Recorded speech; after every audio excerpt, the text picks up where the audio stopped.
دوستان مکرم، ابھی ہم جس سال میں موجود ہیں یہ سال ہم سے رخصت ہونے والا ہے اور ایک نیا سال 2021 کے نام سے ہمارے سروں پر سایہ افگن ہونے والا ہے۔ اللہ رب العزت آنے والے سال کو ہمارے لیے خیر کا سال بنائے۔ آج میں جس عنوان پر بات کرنے والا ہوں وہ ہے نئے سال کے آنے پر مبارکبادیوں کا سلسلہ اور اس کی شرعی حیثیت۔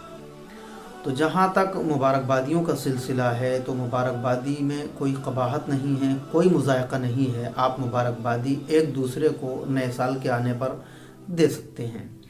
ہر کمیونٹی اور ہر معاشرے کا کلچر الگ ہے، اپنے اپنے کلچر کے اعتبار سے لوگ اس موقع پر اہتمام کیا کرتے ہیں، اور یہ بات بھی کہی جاتی ہے کہ نئے سال کی مبارکبادیوں کا جو سلسلہ ہے، جو ایک ماحول کریٹ ہوا ہے معاشرے میں، یہ مغربی تہذیب ہی سے ہماری کمیونٹی اور ہمارے معاشرے میں جنم پایا ہے۔ بہرحال ہم اپنے معاشرے کے علاوہ دوسری کمیونٹیوں کو جب دیکھتے ہیں تو وہاں نئے سال کا جو اہتمام ہوتا ہے اور اس پر جو محفلیں سجتی ہیں، وہاں خرافات کا دور دورہ ہوتا ہے۔ کہیں شراب نوشی ہو رہی ہے، کہیں زناکاری ہو رہی ہے، کہیں گالی گلوچ ہو رہا ہے۔ بہرحال طرح طرح کی خرافات کا وہاں دور دورہ ہوا کرتا ہے۔ تو کیا اس طرح سے نئے سال کی مبارکبادیوں کے لیے محفلیں سجانا یہ جائز ہے؟ مطلقاً یہ حرام ہے، اور اس طرح کی محفلیں اسلام کبھی بھی اجازت نہیں دیتا کہ جس سے انسان کا کسی طرح کا بھی نقصان ہو، اور اس میں تو پھر مالی نقصان بھی ہے، اور شراب نوشی زناکاری سے جانی نقصان بھی ہو رہا ہے۔ اس کی اجازت تو اسلام اور نہیں دیتا ہے۔ اور اگر ہم اپنے معاشرے کو دیکھیں، صوفیاء کرام کو دیکھیں، اولیاء کرام کو دیکھیں، اپنے اکابرین اور اسلاف کو دیکھیں، تو ہمارے اسلاف نے اور ہمارے اکابرین نے بھی سالوں کے آمد پر اہتمام کیا ہے اس کو منانے کا، لیکن ان کا انداز الگ تھا، ان کا طریقہ کار الگ ہے۔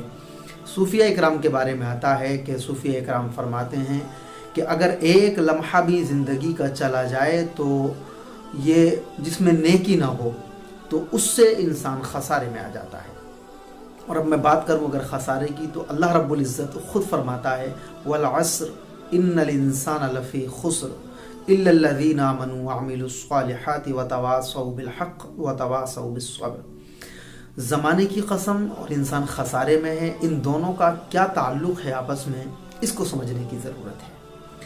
تو دیکھیے، زمانے کی قسم کھائی گئی۔ زمانہ چونکہ ہمیشہ رواں ہے، ہمیشہ چل رہا ہے، تسلسل ہے اس کا، آ رہا ہے جا رہا ہے، آ رہا ہے جا رہا ہے، لیکن انسان اپنی زندگی پر غور کرے کہ ایک دن بھی ہماری زندگی کا اگر گزر گیا تو ہماری عمر بڑھی نہیں ہے، بلکہ ہماری زندگی کے 24 گھنٹے کم ہو گئے ہیں۔ یہ ہمارا نقصان ہوا ہے۔ اللہ پاک ارشاد فرماتا ہے وَالْعَصْرِ، قسم ہے زمانے کی، إِنَّ الْإِنسَانَ لَفِي خُسْرٍ، انسان خسارے میں ہے۔ صوفیہ فرماتے ہیں کہ وہ انسان خسارے میں ہے کہ جس نے ایک لمحہ بھی بغیر کسی نیکی کے گزار دیا۔